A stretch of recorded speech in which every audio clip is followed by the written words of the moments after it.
সুকান্ত ভট্টাচার্যের জন্ম শতবর্ষ উপলক্ষে রবিবার দক্ষিণ কলকাতার প্রান্তিক এলাকায় অনুষ্ঠিত হলো এক বিশেষ ছাত্র যুব উৎসব, যেখানে এসএফআই এবং ডিওয়াইএফআই এর উদ্যোগে কলকাতা পুরসভার ১২২ এবং ১১৫ নম্বর ওয়ার্ডের অন্তর্গত লোকাল কমিটিগুলি যৌথভাবে এই উৎসবের আয়োজন করে থাকে।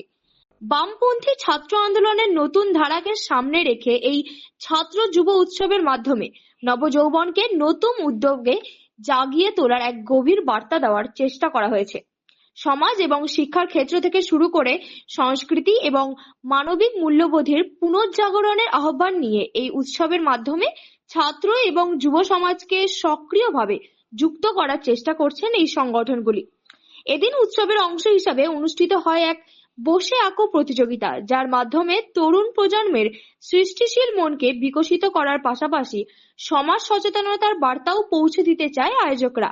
যদিও প্রতিযোগিতা শেষে এসএফআই এবং ডিওয়াইএফআই এর নেতৃত্বে এই কর্মসূচির মূল বার্তা নিয়ে প্রকাশ্যে কিছু বলেননি, তবে সার্বিকভাবে অনুষ্ঠানে ছাত্র যুব সমাজের উচ্ছ্বাস এবং অংশগ্রহণ বাম আন্দোলনের এক নতুন সম্ভাবনার দিক নির্দেশ করছে বলে মনে করা হচ্ছে। আমাদের কবি সুকান্তের শতবর্ষে আমাদের ছাত্র যুব উৎসব করার পরিকল্পনা, এবং সেটা আমরা আজ 1 মাস ব্যাপী গোটা জেলা গোটা রাজ্য জুড়ে করা হচ্ছে এসএফআই ডিওয়াইএফআই এর পক্ষ থেকে।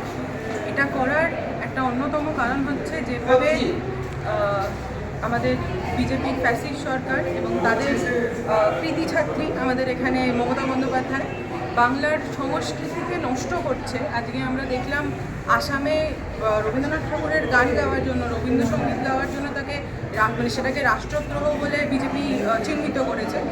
সেই সময়কালে দাঁড়িয়ে আমাদের এটা মনে হয়েছে যে এখানে দাঁড়িয়ে সংস্কৃতিকে, বাংলার লিটারেচারকে, বাংলার ঐতিহ্যকে আবার করে এস্টাবলিশ করবার খুব দরকার। যারা এখানে আছে আপনারা দেখতে পারবেন ছোট ছোট বাচ্চারা তাদের মননে আবার করে কবি সুকান্ত, রবীন্দ্রনাথ ঠাকুর, সলিল চৌধুরী, যারা আমাদের বাংলাকে পথ দেখিয়েছে, লিটারেচার দিয়ে সব দিয়ে একটা সুন্দর সমাজ গড়বার পথ দেখিয়েছে, তাদের স্মরণ। শতবার্ষিকী উদযাপনের অনুষ্ঠানে আমরা ছাত্র যুবরা এসএফআই ডিএফআই যৌথভাবে আমরা ছাত্র যুব উৎসবে ডাক দিয়েছি। বেসিক্যালি এটার কারণটা হচ্ছে এই সময়কালের মধ্যে দাঁড়িয়ে আমরা যদি দেখি চারপাশে দেখতে পারবো যে ছাত্ররা দিন দিন যে মাঠ এবং তাদের যে পারিপার্শ্বিক অবস্থা সেটা থেকে বিমুখ হয়ে তারা ধীরে ধীরে মোবাইলের মধ্যে ঢুকে যাচ্ছে এবং তারা একটা মোবাইলকে তাদের একটা অবসরের সঙ্গী হিসেবে বেছে নিচ্ছে। আমরা আবার তাদের মধ্যেকার এই জেনারেশনের মধ্যে আমরা সেই তাদের মাঠ ফিরিয়ে দেওয়া, তাদের সাধারণ কর্মকাণ্ড খেলাধুলার মধ্যে ফিরিয়ে দেওয়া, তাদের এই আঁকা, বসে আঁকা প্রতিযোগিতা, দাবা খেলা, এইগুলোর মধ্যে তাদেরকে আবার ফিরিয়ে আনার যে চেষ্টা আমরা সেটা করছি। তার পাশাপাশি যুবদের মধ্যে ইনভলভমেন্ট, তার কারণটা হচ্ছে যুবরাও যেভাবে অফিস, পাঠশালা এবং বেকারত্ব যেভাবে ছেয়ে গেছে চারপাশে জুড়ে, সেই জায়গাটাকে দাঁড়িয়ে যুবদেরও এখান থেকে একটা জায়গা তৈরি করার জন্য, সেই জায়গাটা থেকে যাতে লড়াই আন্দোলন পরবর্তীকালে সংগ্রামের রাস্তাটা আরও মসৃণ হয়, সেই মসৃণ সংগ্রামের রাস্তা তৈরি করার জন্য আমরা এই সমাজের ছাত্র যুবকে একত্রিত করছি, যাতে আগামী দিনে আমাদের রাজ্য এবং কেন্দ্র এটা খুব ভালো উদ্যোগ আর কি।